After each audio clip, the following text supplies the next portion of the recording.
She sat in silence, surrounded by laughter that wasn't kind.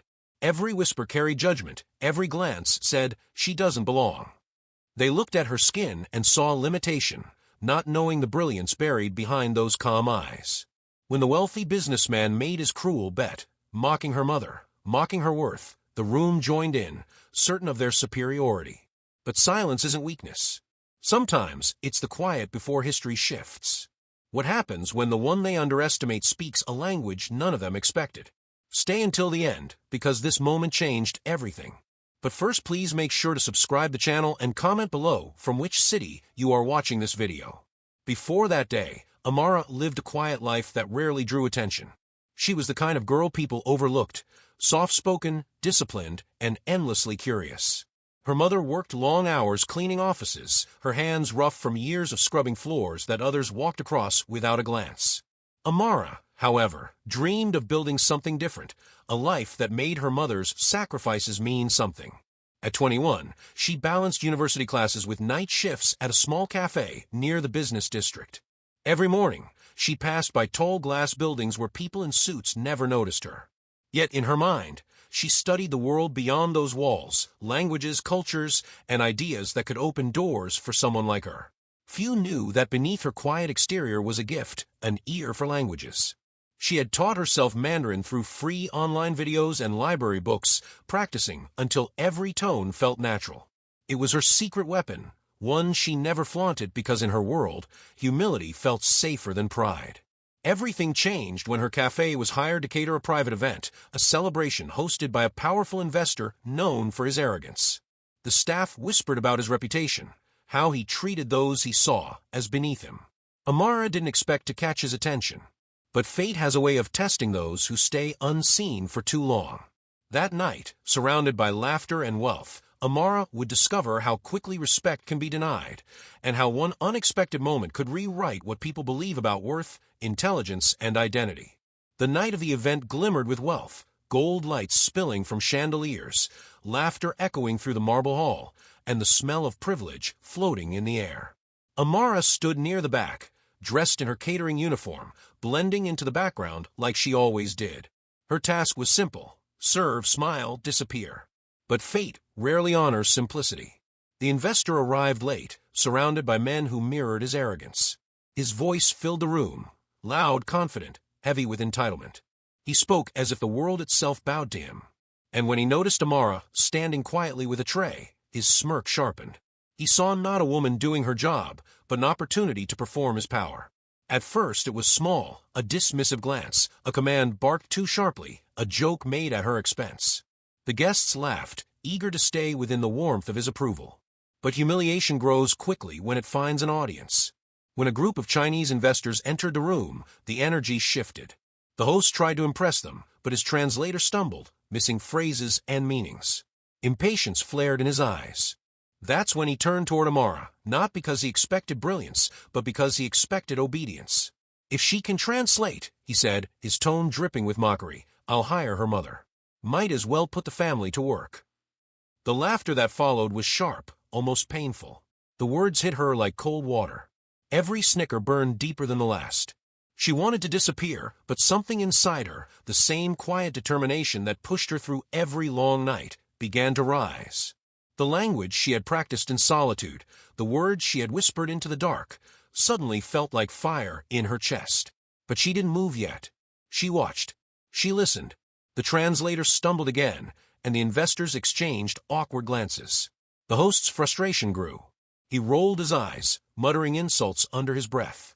To him, Amara wasn't a person. She was an object, a prop in his performance of superiority. And then came the moment that cracked everything open. One of the investors said something, softly, in Mandarin, and the host froze, unable to respond. The silence that followed was humiliating.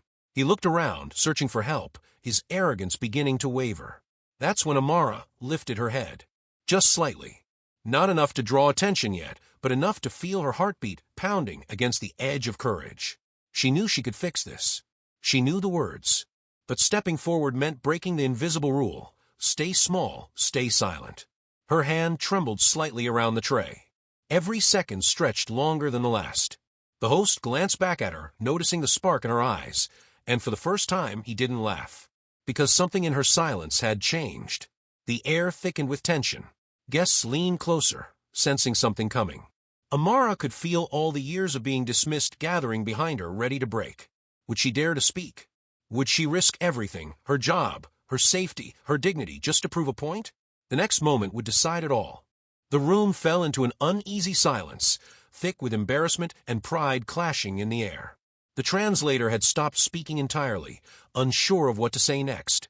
The Chinese investors exchanged looks, polite, patient, but clearly unimpressed. The host's confident grin had faded into a tight, nervous smirk. And then, from the back of the room, came a calm voice. Soft but clear. Firm, yet humble. Amara spoke. Her words flowed in Mandarin, smooth, precise, fluent. Every syllable landed with quiet authority. Heads turned. The guests who hadn't noticed her before now couldn't look away. The room, once filled with laughter, was now frozen in stunned silence. Even the clinking of glasses seemed to stop. She translated the investor's remarks flawlessly, then responded on behalf of the host, bridging the conversation with grace and intelligence. Her tone carried no anger, no arrogance, only the steady rhythm of a woman who had waited her entire life to be heard. The host's face turned pale. The arrogance that once fueled him now drained away, replaced by something he had never felt before, shame. He tried to interrupt, but every time he opened his mouth, she spoke with more confidence. The investor smiled, impressed not only by her fluency, but by her composure. It wasn't just translation, it was transformation. The girl they had mocked was now commanding the room. When she finished, she stepped back quietly, lowering her gaze once again, but this time not out of fear. The applause began hesitantly, then grew stronger, echoing off the marble walls. Even those who had laughed earlier clapped now, unsure whether they were celebrating her or apologizing through their applause. The host stood there, trapped between pride and humiliation, his own challenge turned into his downfall. And through it all, Amara didn't smile. She simply turned, collected her empty tray, and walked away. Because victory, when it's real, doesn't need to be loud. But one question lingered in every mind that night. How many others had been silenced before her, waiting for a moment to speak their truth? In the days that followed, whispers about that night spread far beyond the ballroom. What had started as a cruel joke became a story that refused to stay buried. The investors requested Amara by name, not as a server, but as an interpreter, and later as a consultant. Her talent, once hidden behind an apron, could no longer be ignored. The host, meanwhile, faced the quiet consequence that pride always brings. His reputation faltered. People who once laughed with him began to distance themselves. But the damage he caused couldn't be erased, not just the humiliation, but the reminder of how deeply people judge before they listen. For Amara, the victory was bittersweet. She didn't crave revenge or recognition. What she wanted, what she needed, was for the world to see what it so often refuses to see, that brilliance, dignity, and strength are not confined to skin color, accent, or social class. They exist everywhere, waiting to be acknowledged. She continued her studies, using her new opportunities to help others, mentoring young black students who were told they'd never belong in certain spaces. To them, she wasn't just a success story, she was proof. Proof that quiet perseverance can outshine the loudest prejudice. But the truth still stings. Why did she have to prove herself at all? Why must worth be earned only after enduring humiliation? Because racism doesn't always shout. Sometimes it smirks across a table, wrapped in laughter and arrogance. And yet, people like Amara keep rising. So the next time someone is underestimated, overlooked, or dismissed because of the color of their skin, remember her story. Remember how silence turned to power, and how grace dismantled ignorance without a single shout. Because sometimes the most powerful voice is the one that was never supposed to be heard.